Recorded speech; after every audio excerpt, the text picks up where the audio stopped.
I'm waiting for everyone to come. I can see you coming to our podcast.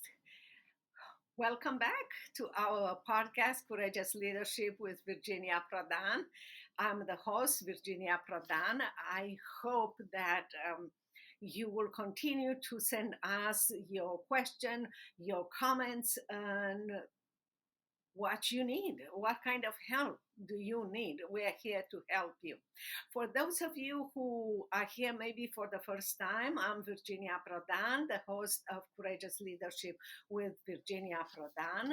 And I'm an international human rights attorney, a keynote speaker, an author of memoirs, Saving My Assassin, published by Tyndale House Publisher. Uh, um, Courageous leadership coach and a mother, a grandmother, and I'm here to encourage you, to teach you, equip you, and train you to live a life of significance and success, because that is possible in the power of Jesus Christ. He used me for his glory in communist Romania, and use me to defend Christian and human rights cases. And he's using me here now in America. I live in Dallas, Texas, as an ally attorney with Alliance Defender Freedom, the podcast speaker, writer, to defend freedom in America and to expose the government, the former government, Biden government, who did everything that was possible to mismanage the government, but I will call more than mismanagement. I will call purposefully mismanage America, because they wanted to destroy the wealth of America, or your wealth. They wanted you to depend on the government and to build socialists and communists in America. It was not because they were stupid. It was that because they were focused on destroying America, focused on forcing you to submit to their power. And we are so glad that American people, excuse me, were able to see what the former administration, the Biden administration, was doing. And on November 5th at election, they spoke loudly and powerfully, and they re-elected President Donald Trump, who loves America, who loves capitalism, and who loves you as a person to prosper and for America to prosper. So we have now powerful leaders and leadership in America and for America.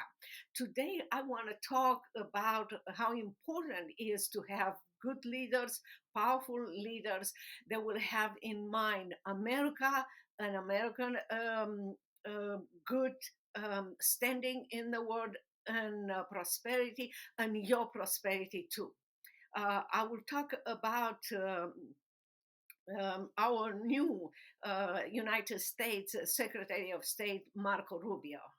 As you know, Marco Rubio, his family came from Cuba. From a young age, Marco Rubio heard from his father about life in Cuba under socialists and communists.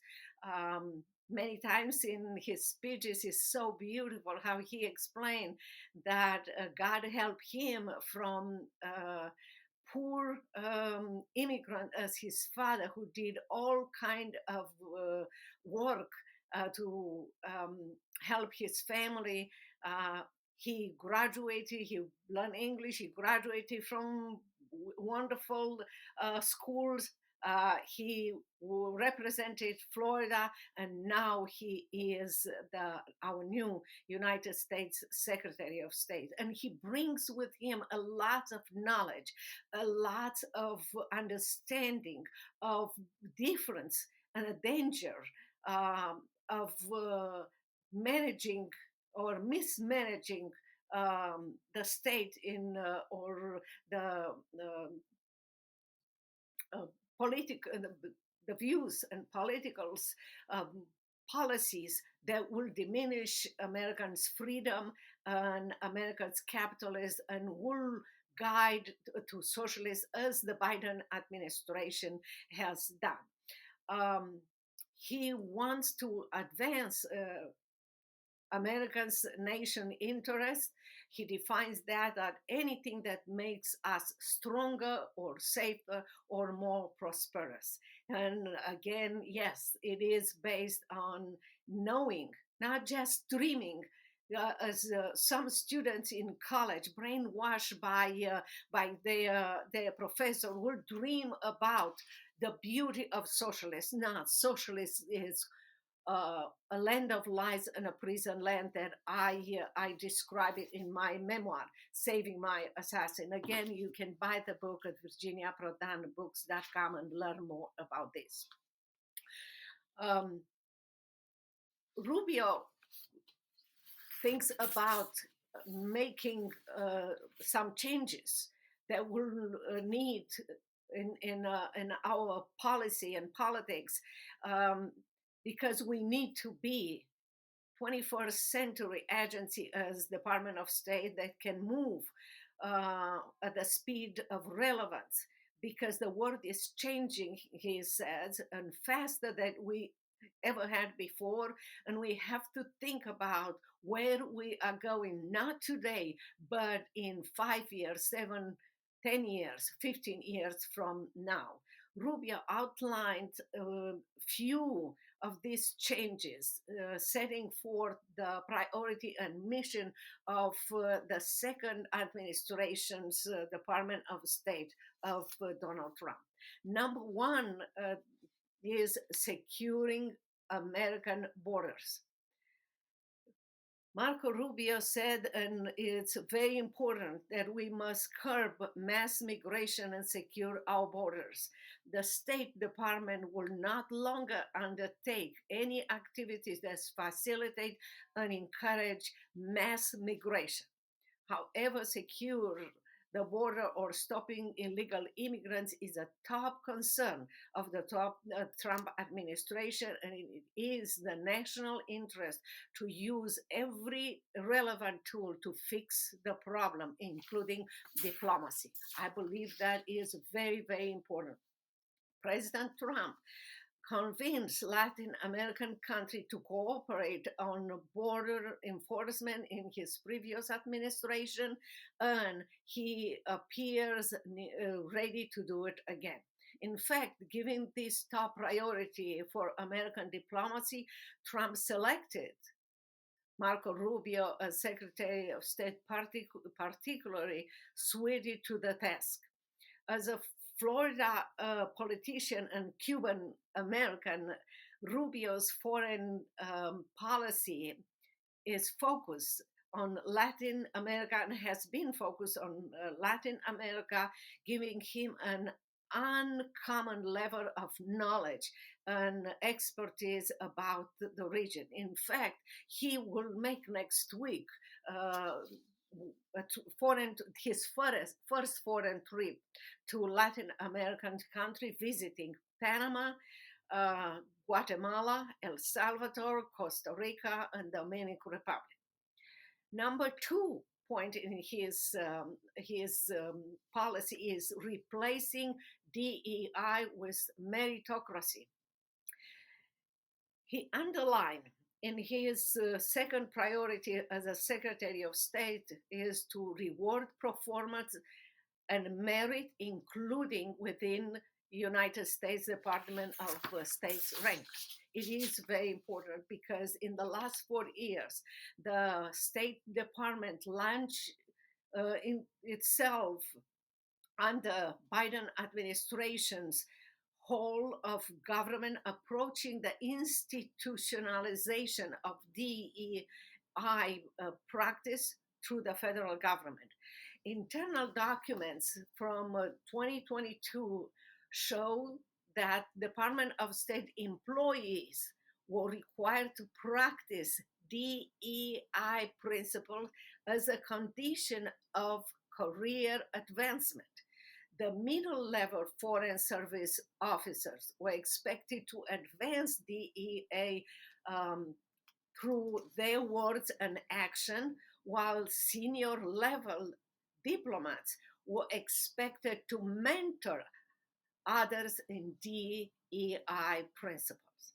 In November 22, the Department of State held under Biden administration a 10 days DEI challenge for employee featuring lectures, reading, films, and even Jeopardy games. The State Department, lastly, tasked their IT department with developing code to include preferred pronouns in every employee's email as an assignment. And in February 2024, Secretary of State under Biden administration, Anthony Blinken, distributed a document to personnel on gender identity-based practice, which warned them not to misgender or use gendered language. At best, this exercise was destructive for the department, and it hurt relationship between international crisis and focuses on international crisis in Afghanistan, Ukraine, East Asia, or Middle East. They will focusing more on those than real crisis.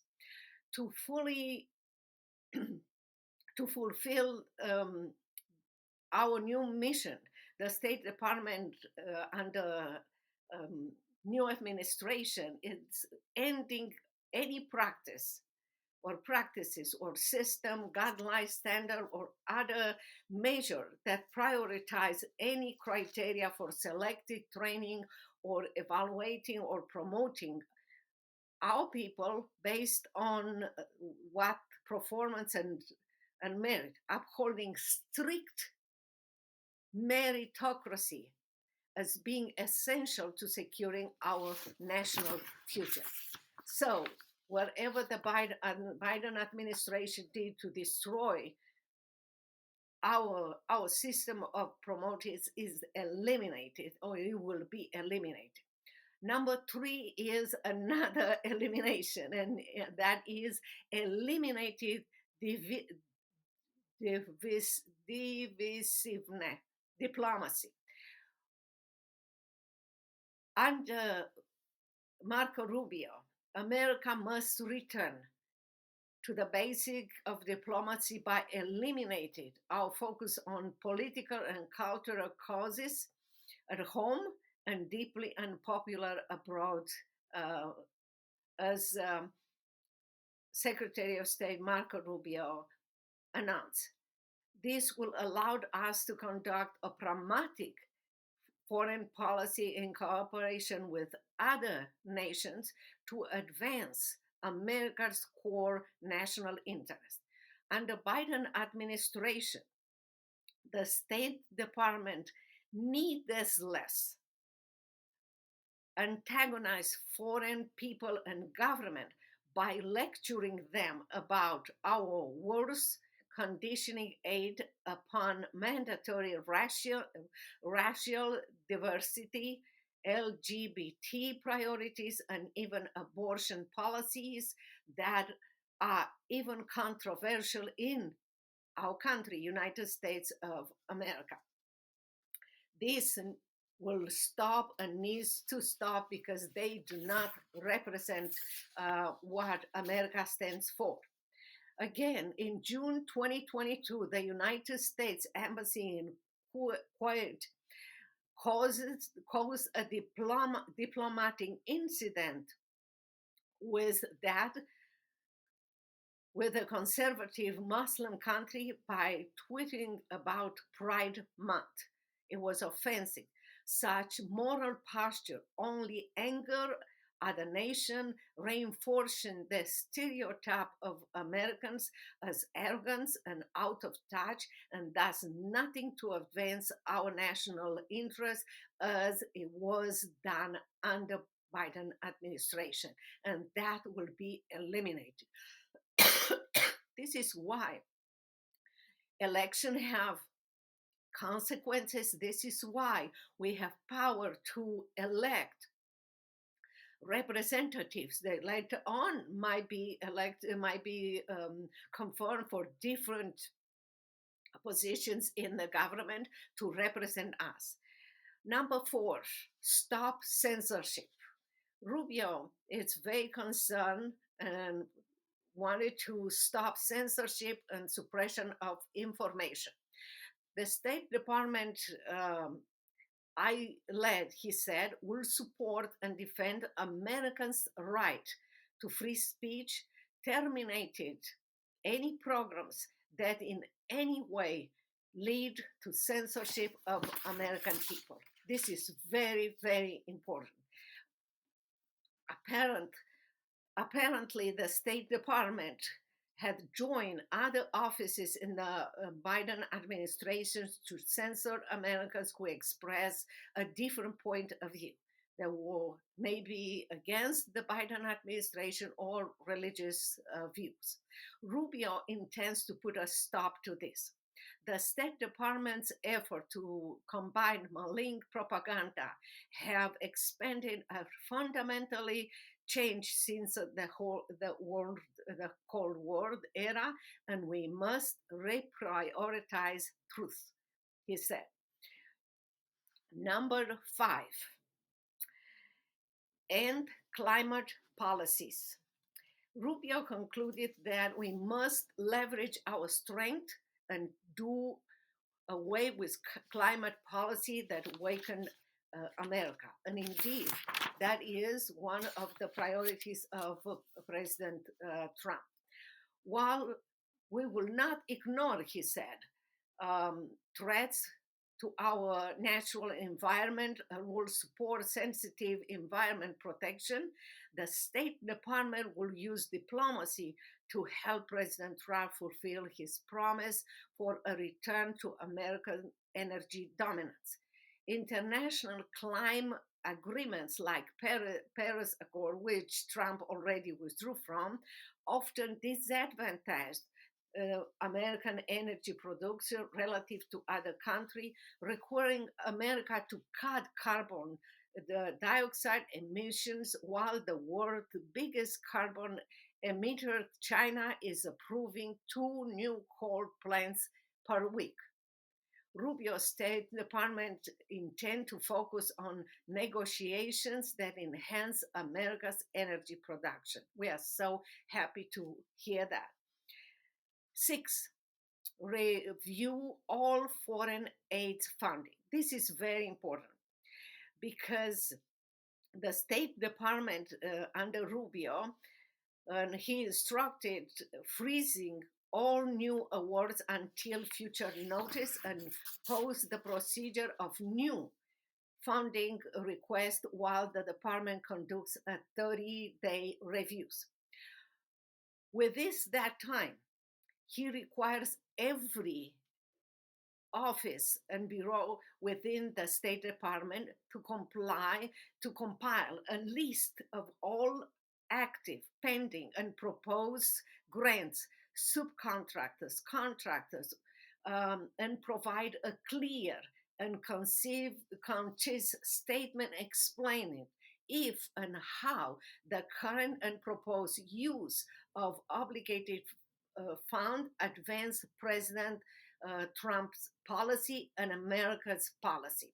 Rubio also assigned the State Department Office of Policy Planning to develop standards to ensure that all State Department and U.S. aid, non-securing foreign policy assistance is aligned with the interests of America. Why? Because the Biden administration, under Biden administration, State Department awards lucrative grant for drug show, LBJ activist, pro-transgender, English curriculum in Pakistan, and unfortunately, it's difficult to know how the Department of State under Biden administration function because it lacks a central database where all State Department grants can be viewed. And the State Department has long resisted this measure of transparency.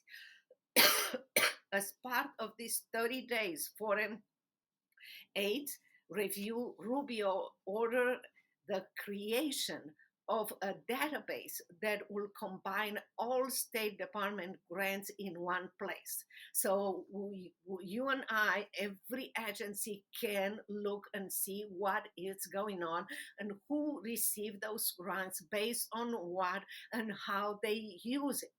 That is part of the new leadership in America, new leaders who want to protect you, who will desire to the best for America and the best for you and me.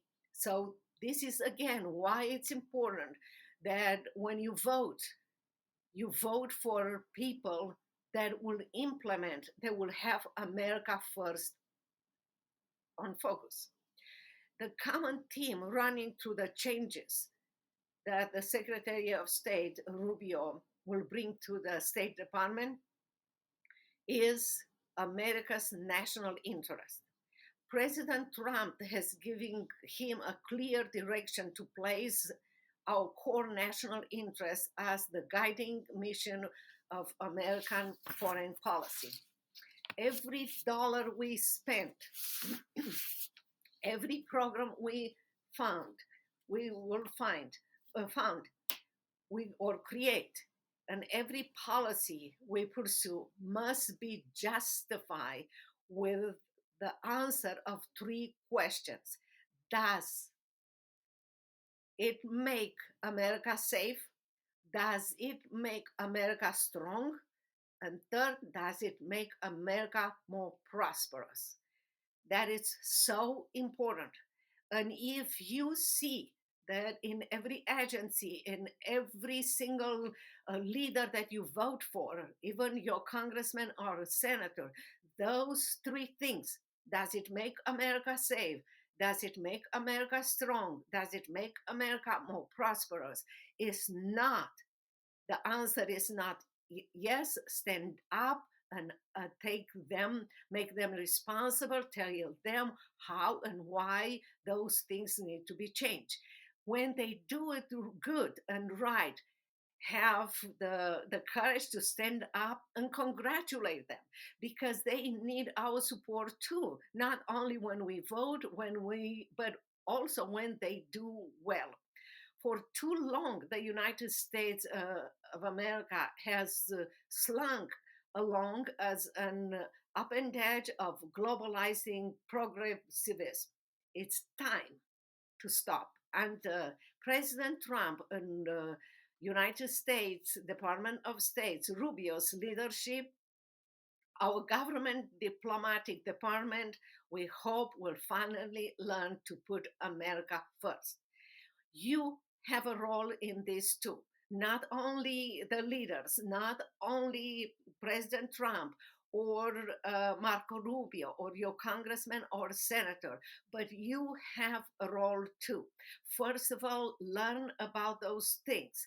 See and notice those changes. Appreciate the courage of these people that want to make amazing changes and change all the destructions that the former administration, Biden administration, focus. Now, they were not only mismanaging, they were mismanaging the government on purpose to make America on the knees poor, to make you submit to them and depend on them. President Trump and Marco Rubio and all this cabinet and everyone that we vote for promise, and they have on focus America's interests first, and you have a role in this. Do not be complacent think or say, oh, America is safe now, they have to do their job. You have a job too. You have a job to watch what they are doing, to congratulate them when they are doing good, and to stand up and say, no, this needs to stop. Make America first, make America strong, make America safe, and make America prosperous. That's what we voted for. Your voice is important, and your participation is precious. I hope that you will take all these notes, everything that I share with you. You will share with others. You will take action. If it's congratulate or criticize them, help them, bring a solution, and stand up for the safety, for America to be strong, and for America to be prosperous. You have a role. Your voice is important. Stand up and make America safe, prosperous, and strong again. Until next time, don't forget to subscribe. If you never subscribe for free to our podcast, you'll receive notice every time we post another podcast. And also make sure that you go on virginiaprodanbooks.com/comment, and if you need any help, we are more than happy to help you. If you want to learn more about my journey, about what's horrible socialist and why we have to fight for freedom, go and buy Saving My Assassin, my memoir. You can go at virginiaprodanbooks.com. Until next time, we are glad to have you here. We are glad to train you, to equip you to live a life of significance and success. Your life is important to me, to us, to America, to the whole world. You have no idea how important you are until you act and you reach others for America and for God's glory. May God bless you. Until next time, bye bye.